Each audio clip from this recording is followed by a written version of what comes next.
We talk a lot about the magic of Harry Potter, the themes, the characters, the world building, but there is one moment, one holiday, that captured something so special, so warm, and so emotionally perfect that fans still think about it decades later. Today we're diving into why the very first Christmas in Harry Potter and the Philosopher's Stone remains the cozy gold standard of the entire series. So grab a mug of butterbeer, wrap up in your comfiest blanket, and let's go back to where the magic and the coziness truly began. Before Hogwarts, Harry's life wasn't just difficult, it was empty in all the ways that matter.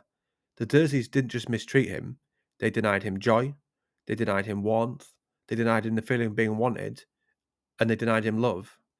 So when Christmas morning arrives at Hogwarts, with the snow falling, the castle glowing, and presents piled at the foot of his bed, it's not just festive, it's transformative. For the first time in his life, Harry wakes up to presents meant for him, chosen with love by people who care. A knitted jumper from Mrs. Weasley, homemade fudge, a wooden flute, and of course, the invisibility cloak. It's not about the gifts themselves, it's the message behind them. You belong, you matter, you're not alone anymore. That moment heals something deep in Harry. There is a very specific kind of magic in that first film and book. Hogwarts feels old, warm, welcoming, like a place that's been waiting for you your whole life, and Christmas amplifies that tenfold. The Great Hall decked with real icicles, the 12 towering Christmas trees, the enchanted snow drifting softly from the ceiling. It's not just world building, it's comfort. It gives you that same feeling you get when you walk into a cosy living room lit only by fairy lights. And the castle isn't just beautiful, it's alive. It celebrates with the students, it wraps them in a kind of magic that feels ancient and gentle and safe. That tone, warm, whimsical, innocent, is something the later films never quite recapture. Beautiful in their own ways, yes, but never this cozy. Let's be honest, Christmas in Philosopher's Stone hits even more hard because of the Weasleys. Harry doesn't just get a jumper, he gets acceptance. He gets someone treating him like he's part of their family. And Mrs. Weasley doesn't even know him yet. Not really. She just sees a boy with no one and loves him anyway. That's why the jumper matters. That's why fans still buy replicas of it today. It's not just a costume piece, it's a symbol of found family, one of the core themes of the entire series. Even the small details, Ron teaching Harry wizard chess, the twins causing mischief, the shared jokes, make Hogwarts feel like a real home. For Harry, that Christmas isn't just warm, it's life changing. Every Christmas story needs a little bit of mystery, and Philosopher's Stone nails it with one of the most iconic gifts in the entire series. That's right, the Invisibility Cloak. This isn't just a cool magical item, it's the beginning of something deeper. It ties Harry to his father, it opens the door to the library at night, it leads him to the Mirror of Erised, and it becomes one of the Deathly Hallows.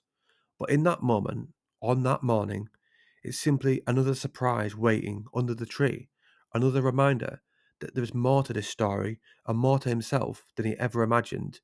It gives this Christmas sequence a sparkle of mystery that's completely unique. One of the reasons the first Christmas works so well is because it balances coziness with emotion.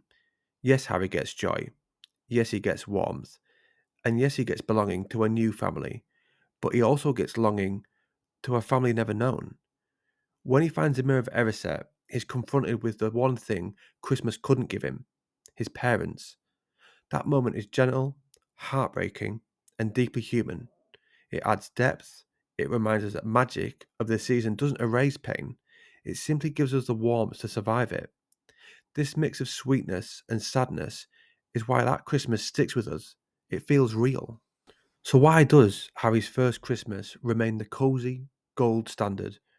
Because it captures every kind of magic at once: visual magic, snowy courtyards, glowing fireplaces, enchanted decorations; emotional magic, belonging, friendship, found family; mystery magic, the cloak, the castle at night, the promise of adventure; story magic, the beginning of his destiny. No other Christmas in the series, or honestly in modern stories, blends all of that together so perfectly. it isn't just festive, it's foundational. It sets the emotional tone for the entire franchise. And every year, when fans rewatch the first film, it hits exactly the same. So that's why Harry's very first Christmas at Hogwarts remains the coziest, warmest, most magical moment in the whole series. But now I want to know, what's your favourite Christmas moment in the Harry Potter books or films? Let me know in the comments. Thanks for watching, and as always, stay cozy, stay curious, and I'll see you in the next one.